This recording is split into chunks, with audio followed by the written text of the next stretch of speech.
En conversaciones sobre literatura infantil y juvenil, hoy nos encontramos con Loreto Socorro Santana. Vamos a hablar de narración oral y literatura infantil. Y si tú tuvieses que ponerle un título al cuento de tu vida, ¿cuál sería, Loreto? Pues sería...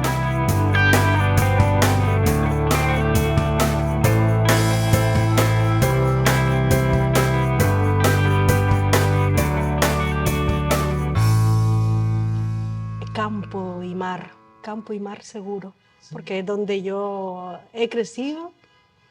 Nací en un sitio, pero luego casi todos mis recuerdos están entre ese pino santo, lleno de amapolas y casas cuevas, y la playa de Melenara, donde estaba la familia de mi padre, y todavía recuerdo cosas que mis hermanas no han podido ver por yo, la ventaja de ser la mayor de 5.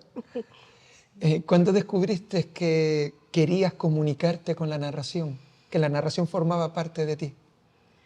Pues como profesional, digamos, hará 4 o 5 años, pero creo que siempre he sido una narradora natural en todos los trabajos que he ejercido, en todas formas, porque hasta incluso mi hija me decía, ay, es que hablas con todo el mundo, es que no sé qué.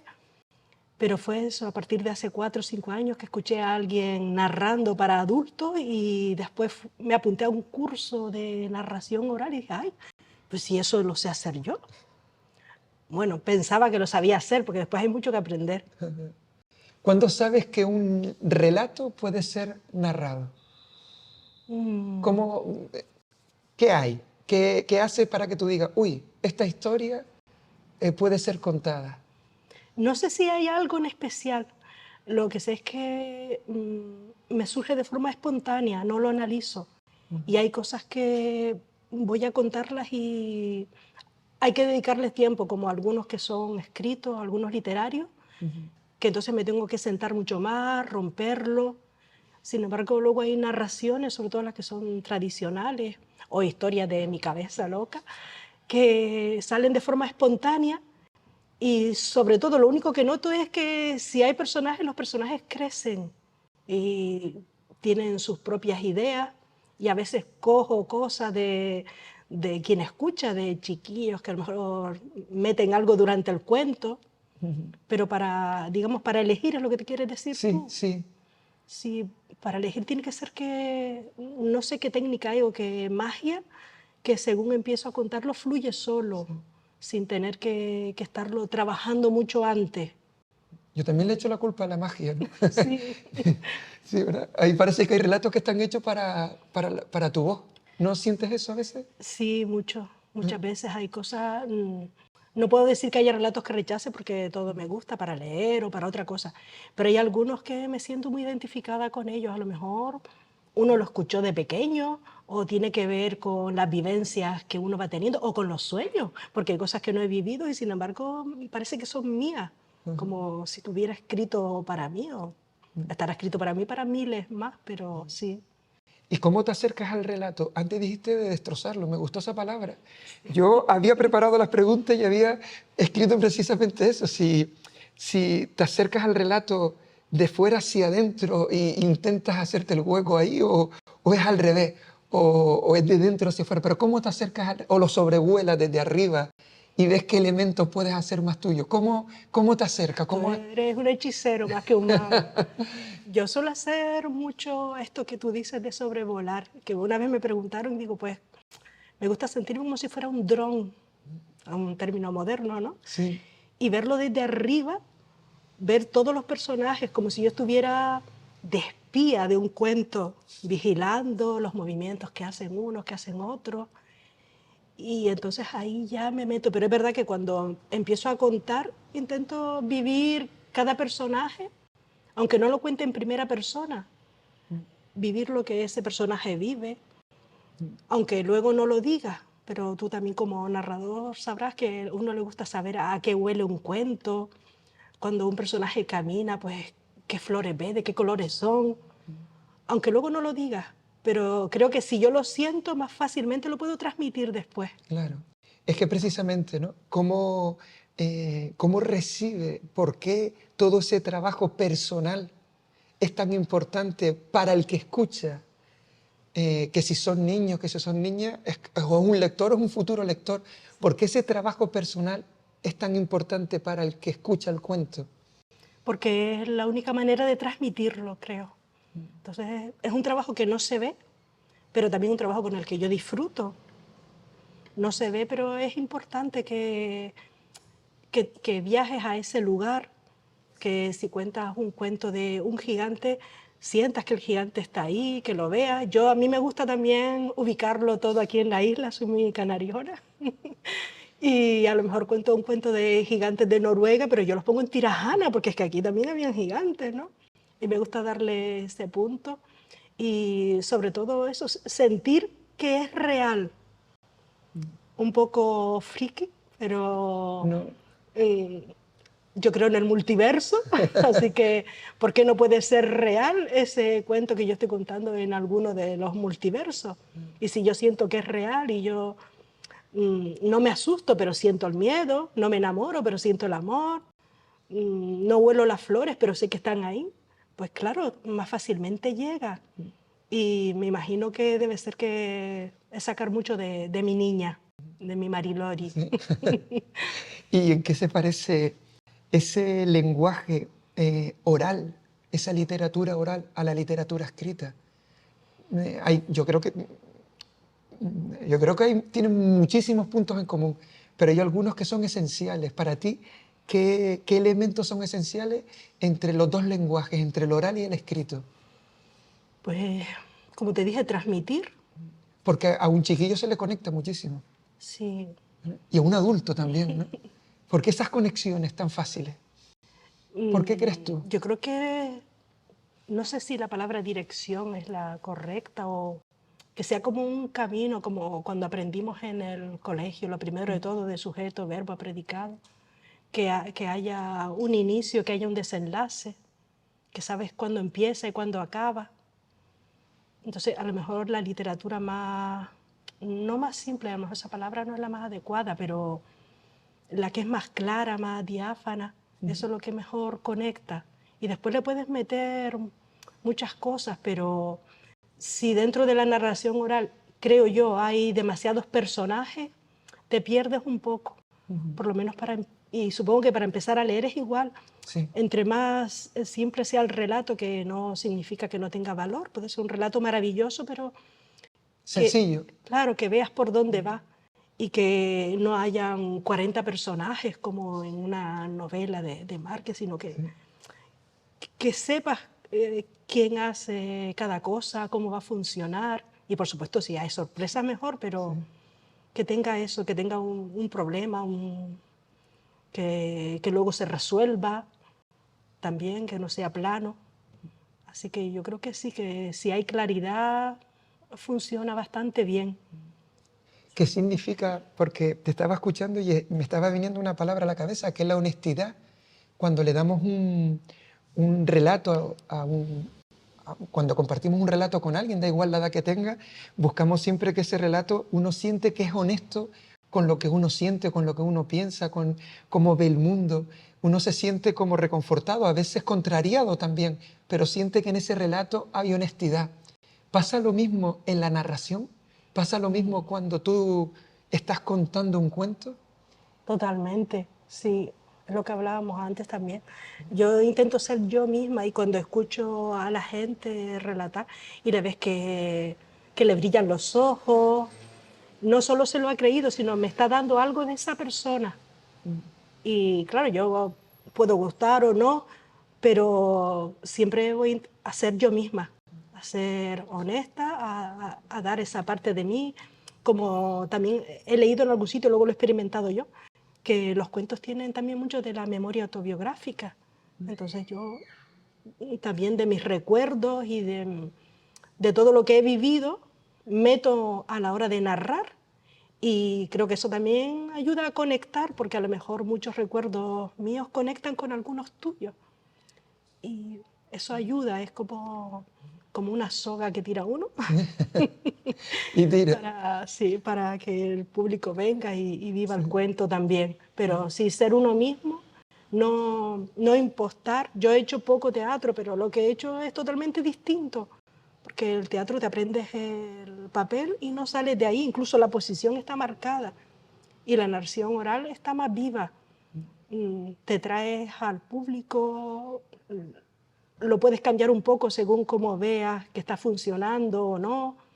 Hay como un poco de impro y de narrar con la gente que está en ese momento ahí, y que la próxima vez va a ser distinto, Aunque sea el mismo relato. aunque sea el mismo relato. Eso es una similitud total con los que somos lectores. Sí, sí. Como el mismo relato escrito nos supone diferentes contradicciones. Sí. Y como un relato escuchado también tiene ese poder de decirnos cosas diferentes aunque sea el mismo relato, ¿no? Correcto, que a veces lo lees por segunda vez o por tercera vez y dices, ay, no me di de cuenta de esto de antes, o es que lo interpreto de otra manera. Pues eso también pasa con la narración oral, sí. Y las raíces en la literatura, como un libro, la lectura, afianza las raíces personales. Y cuando escuchamos ocurre lo mismo. Cuando alguien está escuchando un relato, está conociéndose, está afianzando lo que es su posición en el mundo, sus relaciones con los demás. También ocurre lo mismo cuando está escuchando.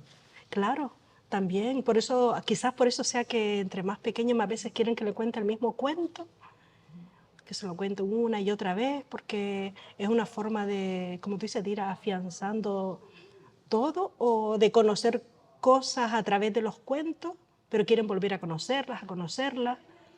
Y creo que sí, que igual que en la literatura, las personas que están escuchando cuentos ahora, dentro de 10 o 20 años, todavía tendrán de esos cuentos dentro suyo. Y les está ayudando ahora a conocer cosas y en el futuro a lo mejor a volar a ese momento donde eran tan felices escuchando cuentos o leyendo libros. Y si tuvieses que convencer, bueno, convencer, creo que es una palabra que no te gusta demasiado, pero si tuvieses que poner motivos o compartir tus motivos de por qué escuchar cuentos. Ay, yo creo que eso lo tengo muy claro. A lo mejor estoy equivocada, pero para mí que fomente mucho la creatividad y el imaginario. Yo misma en momentos de mi vida que no lo he pasado muy bien, gracias a ese mundo imaginario que tengo y me meto en él, eso me ha ayudado mucho y creo que es importante, no solo para ser una persona creativa, inventar y llegar a ser un artista, sino incluso para esos momentos que uno no está bien del todo, que no digo yo que los cuentos sean terapéuticos o no, que creo que sí, hay muchas corrientes. Pero si consigues que tu creatividad funcione y crear tu mundo imaginario y poder acudir a él como si fuera un ascensor cuando estás mal, eso ayuda. Ayuda y más que las pastillas. Te voy a hacer una pregunta personal, de eso vamos a hablar después, pero te voy a Vale, hacer una vale. pregunta personal para yo creo que entender lo que significa la narración oral. Cuando incorporas el cuento definitivamente en tu vida, ¿qué cambios hay de esa Loreto antes y esa Loreto después? ¿Cómo te transforma el relato? Muchísimo. Además, el relato oral, la palabra, ¿no? Sí, ¿Cómo te transforma? pues muchísimo, porque me dio un mundo donde yo me sentía muy plena, donde me siento muy plena. Y es lo que alguna vez he dicho, y de hecho es que me da vida. Sé que es una palabra, una frase muy utilizada, pero es verdad que de estar en un momento a lo mejor malo, que puede ser habitual para todo el mundo, o muy malo, a estar feliz. Y yo creo que para mí es como la llave de la felicidad. Si quiero sentirme bien, me meto en el mundo de los cuentos. Y si narro, ya no por mí, porque es que ese momento de contacto en la narración oral, ya sea para un grupo o para 2 o 3 personas, a mí me da felicidad, creo que podría decirlo directamente. Me hace ser feliz en esos momentos en que estoy narrando. Y bueno, como el cerebro es muy tonto, pues ya se queda feliz para todo el día. Se queda enganchado. Se queda enganchado y ya, Sí, tormenta que venga, pasa de lado. sí. Sí, sí. Es curioso porque en muchos estudios de adultos que son lectores, cuando se les pregunta cómo era su infancia, en un porcentaje altísimo coinciden en que se les contaba o se les narraba cuentos. Hoy, precisamente esta mañana, en mi lectura mañanera, estaba leyendo sobre neurociencia y lectura y educación, y la importancia y el vínculo y cómo nuestro cerebro reacciona cuando la voz de la madre interviene continuamente, cuenta, narra, y cómo ese recuerdo aparece, aunque uno sea adulto, y vuelva a escuchar la voz de tu madre, y cómo conecta con esa infancia y esos cuentos narrados. Y pensando en todo eso, todo este giro es para la figura de la mujer en la narración oral. Y no sé tú cómo... Yo creo que tiene que tener que la mujer tiene un papel significativo y significante en el mundo de la narración y en el mundo de la literatura infantil, pero en el mundo de la narración me parece importantísimo. No como la voz de la mujer en sí, sino como la voz femenina en nuestro universo, en nuestra vida, y cómo la narración ha canalizado todo eso. No sé, a veces hemos hablado de este papel de la voz de la mujer, y me gustaría, no sé, ver qué piensas, qué sientes, cómo ves todo esto, ¿no? Pues como tú decías, desde la infancia quizás quien más contamos somos las madres. Hoy en día pues está más diversificado. Y uno va a esas grabaciones. Yo no sé si luego a lo largo de las generaciones eso va también incluido en los genes, lo mismo que se ha visto que las generaciones que han sufrido guerra se ve que está marcado también en los genes, pero sí que necesita uno escuchar. Y quizás fuera solo un papel hace unos años y que ahora va cambiando. Yo a mis hijos siempre les he leído, a mí no me leyeron, pero sí me contaron mucho de viva voz. Y mayoritariamente, pues, quien yo veía contar de forma natural eran mujeres, pero también algún hombre. Mi abuelo me contaba, mi abuelo paterno. Solo contaba un cuento, dos. Todo lo demás eran historias, historias de vida y eso. Y hoy en día yo creo que hay grandes narradoras en Canarias y algunas, pues, como Pepa Aurora, también escritora y maestra y divulgadora, que nos da lo femenino. Si los hombres también tienen su femenino dentro, Sí. pues quizás lo que tengamos que reivindicar es lo femenino que tienen todos los hombres y que aflore. Y si la narración es femenina, pues genial, porque todos tenemos femenino. Yo a lo mejor tengo 80% y tú tienes 75%, pues, o 80 también, hay que sacarlo.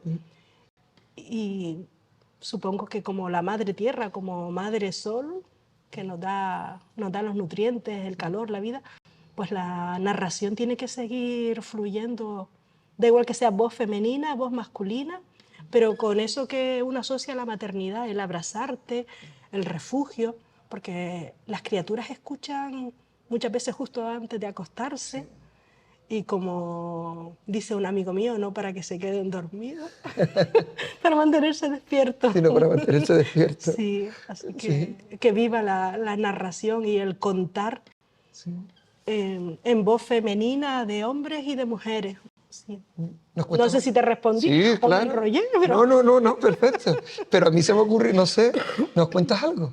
Ah, bueno, vale, les voy a contar una cosita.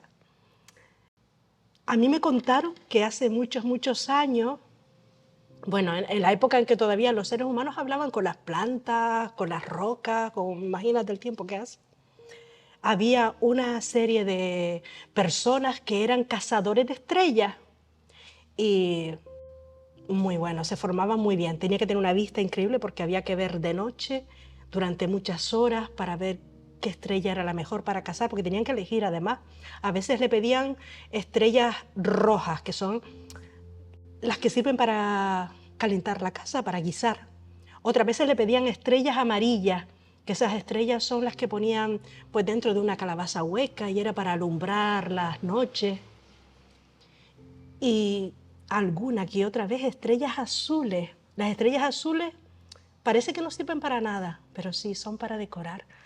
Se colocan en el pelo, en la ropa de mujeres y de hombres, en algún huequito especial de las cuevas. Y esas estrellas tienen una ventaja, y es que no son calientes, las puedes agarrar con la mano que no te quema.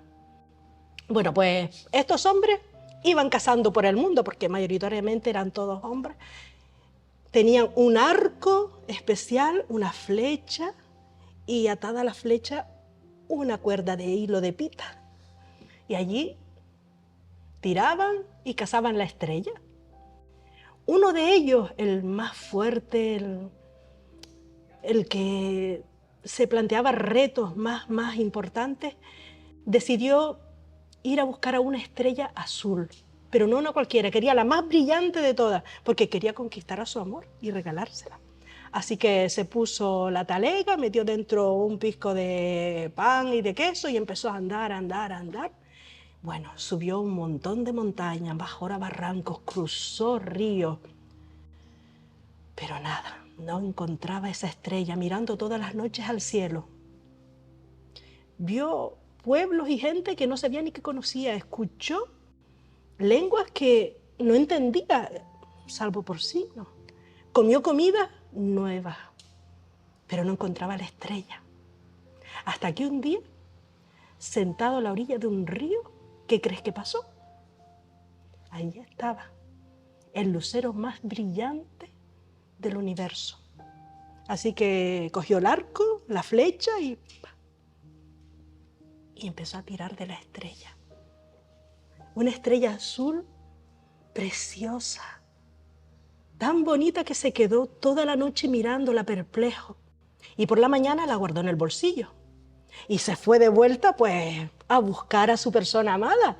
Y anda que te anda, volvió a recorrer todos los pueblos, pero claro, esta vez tardó más porque ya la gente lo conocía y le invitaba que un enyes, que mi niño, que toma por aquí, que toma por allá, que tal, y a darle conversación, y a él que no le gustaba hablar. Pues nada, anda que te anda, llegó a su pueblo. Y cuando llegó a su pueblo, lo primero que hizo, antes de ir a saludar a sus padres, ir a la casa de su persona preferida. Y cuando tocó, ya estaba con otro. Es que me cansé de esperar por ti, no venías, mira qué joyas tan bonitas. Alguien le regaló sortijas de diamantes, zafiros, rubíes, y él con su estrella guardada en el bolsillo. Se fue triste, no te puedes ni imaginar, arrastrando los pies. Las lágrimas le caían y se sentó a la orilla del río.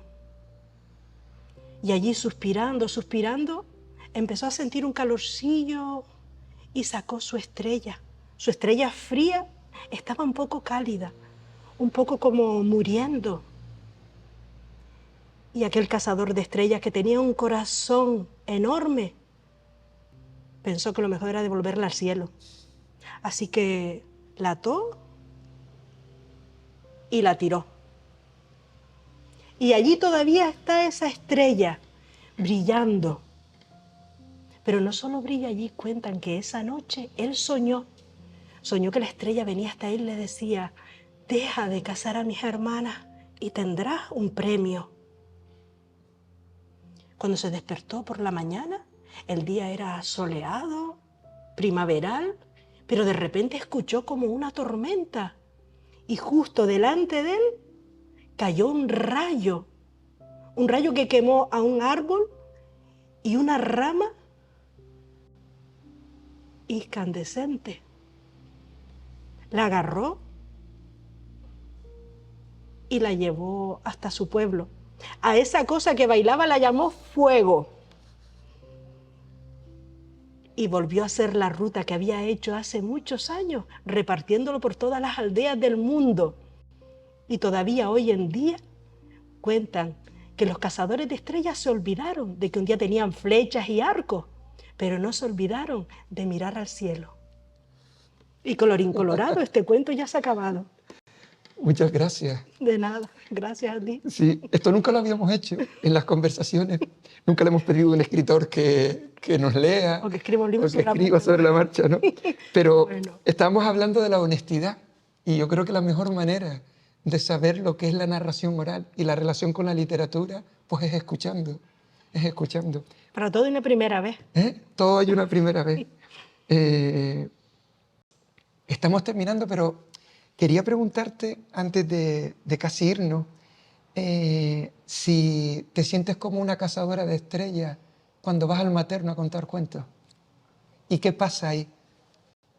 No, te iba a Pues, preguntar si los cuentos sanan y eso, pero como esa pregunta ya la había hecho y ya tú casi sí. lo contestaste, me gustaría saber qué ocurre cuando contamos en entornos que parece que no son naturales para el relato, pero que caminan muy bien, que, quedan muy bien en esos Sí, espacios, ¿no? yo me he sorprendido porque, claro, cuando vas a un entorno así, el primer día ibas visitando las plantas, conociendo y ver las entrañas y todas esas niñas y niños que vienen, la familia, pues a veces es un poquito duro, pero después ver la fuerza que tienen tanto las criaturas como las madres y los padres, y las ganas que le ponen, que no me siento como una cazadora de estrellas, sino como si ya llevara las estrellas cazadas en un saco Y a repartir, ¿no? y las voy repartiendo.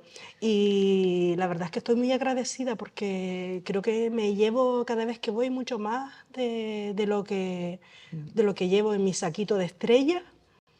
Veo cómo se adaptan. Incluso en una ocasión un niño, después de yo contar un cuento, él lo quiso, bueno, parecía que quería hablar, le digo, bueno, pues te doy paso a ti. Y lo contó a su manera. Y claro, la madre me contó que un cuento de monstruos que él siempre cuenta lo adaptó a todo lo que yo había contado, ¿no? Y digo, pues mira, que hay un narrador futuro, ¿no? Pero sobre todo eso, que se quedó con el momento y lo multiplicó, y me imagino que lo volverá a hacer de nuevo, porque tuvo un papel protagonista de contar un cuento justo antes de entrar en el quirófano. Y bueno, hay muchas cosas más. Pero yo siento que sí, que no, yo, los cuentos que van conmigo ayudan pues también a ese descanso que necesitan las madres y los padres, y a olvidarse un momento de que están entre cuatro paredes en un hospital. Sí. Bueno.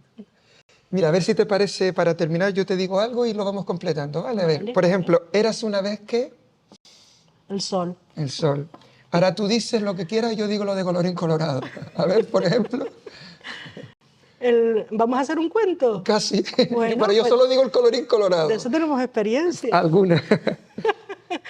Era esa vez un sol que era de color verde, y en vez de flotar resulta que navegaba. Navegaba. Navegaba y el mar estaba siempre caliente y salían unas nubes enormes, que las nubes llovían al sol, intentaban apagarlo.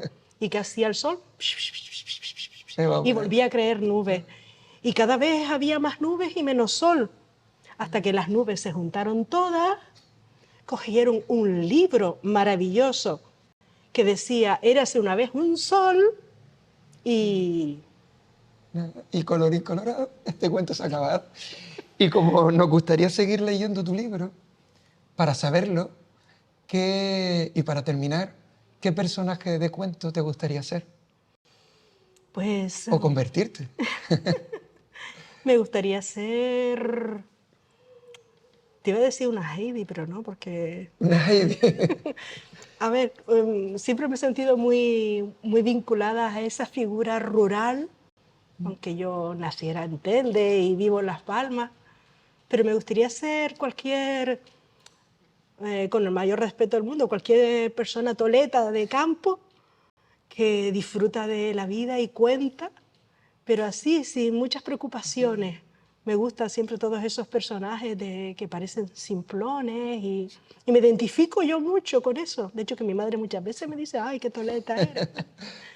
Sí, quizás me gustaría ser uno de esos personajes, no una reina, ni una malvada, ni nada, sino una persona más del saco de estrella. Bueno, pues muchas gracias por compartir tu Gracias a trabajo con ti por nosotros. invitarme, gracias. Gracias.